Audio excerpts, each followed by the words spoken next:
My story begins in a seaside town that clung to the edge of Blackwater Bay, a place where the salt-tinged air carried with it the whispers of ancient secrets and long-forgotten sins.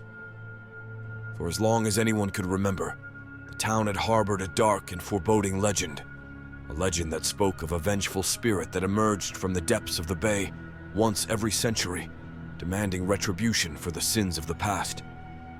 The spirit, known as the Drowned One, was said to be the embodiment of all the pain, suffering, and injustice that had occurred in the town's history. Its return was a dreaded event, a time when the town's residents were forced to confront the sins that had been buried in the shadows for generations. As the century drew to a close, a palpable sense of unease settled over the town. The Drowned One's return was imminent, and the townspeople whispered of the horrors that would accompany it. It was said that those who had committed unforgivable sins would be marked by the spirit, their fate sealed in the most gruesome of ways. I was but a humble fisherman, living a quiet life by the bay with my wife and children. I had always been a superstitious man, heeding the warnings of the elders and passing down the tales of the Drowned One to my own children. But I never truly believed that such a malevolent force could exist in our peaceful town. As the day of the Drowned One's return approached, the town's residents began to take desperate measures to atone for their sins. Confessions were made, secrets were laid bare, and acts of contrition became commonplace. It was as if the collective guilt of the town had reached a breaking point, and the weight of our transgressions hung heavy in the air. I, too, felt the burden of guilt gnawing at my conscience. There were moments from my past, mistakes, misdeeds, that I had long tried to forget. But as the day of reckoning drew near, those memories resurfaced with a vengeance, haunting my every thought. The night the Drowned One was due to appear, a heavy fog settled over Blackwater Bay, shrouding the town in an eerie silence. The moon hung low in the sky, casting a pale glow over the waters. The townspeople gathered along the shoreline, their faces etched with a mixture of fear and resignation. As the clock struck midnight, a low, mournful wail echoed through the fog. The ground beneath us trembled, and the bay waters churned with an unnatural fury.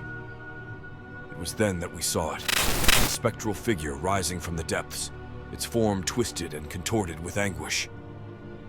The Drowned One emerged from the bay, its spectral eyes fixated on the gathered crowd.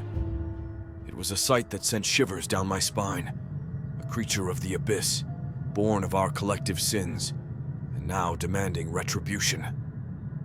The spirit began to move through the crowd, its cold, clammy touch marking those who had committed unforgivable deeds. I watched in horror as my neighbors, friends, and even family members were singled out, their faces contorted in agony as they realized the grim fate that awaited them. I, too, felt the spirit's gaze upon me, its eyes piercing into my soul.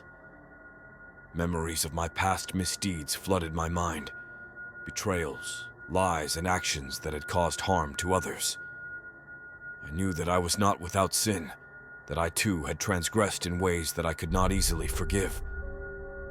But as the Drowned One's spectral hand reached out toward me, something inside me snapped. I could not accept my fate, could not let the malevolent spirit claim me as its victim. With a surge of determination, I stepped forward, my voice trembling but resolute. "I confess my sins," I declared, my words echoing through the fog. "I confess and seek forgiveness for the wrongs I've done." The spirit's hand paused, its eyes locked onto mine, and for a moment, time seemed to stand still.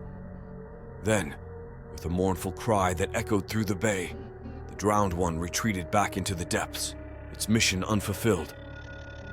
The town's residents watched in stunned silence as the spirit disappeared beneath the waves, leaving behind a sense of profound relief and trepidation. The sins of the past had been confronted, but the scars they had left behind remained. In the aftermath of the Drowned One's visit, the town was forever changed. We had been given a second chance, a chance to confront our past wrongs, seek redemption, and strive for a better future. The weight of our guilt had not been lifted entirely, but we had taken the first steps toward healing and forgiveness.